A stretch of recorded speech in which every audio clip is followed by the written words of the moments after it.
Changing your profile picture on Hopper is a straightforward process. Follow these steps to update your image easily. Step 1. Open the Hopper app. Launch the Hopper app on your mobile device.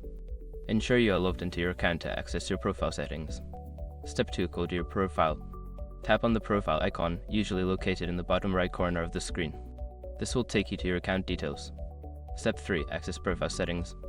Look for an option that says Edit Profile or Profile Settings. Tap on this to enter the section where you can modify your profile information. Step 4. Change profile picture. Find the current profile picture or an option that says Change Picture. Select this option and you will be prompted to choose a new image from your device S Gallery or take a new photo. Step 5. Save changes. After selecting your new profile picture, make sure to save the changes. Look for a Save or Done button to confirm your new image is set. Now you have successfully updated your profile picture on Hopper. Enjoy using your new image.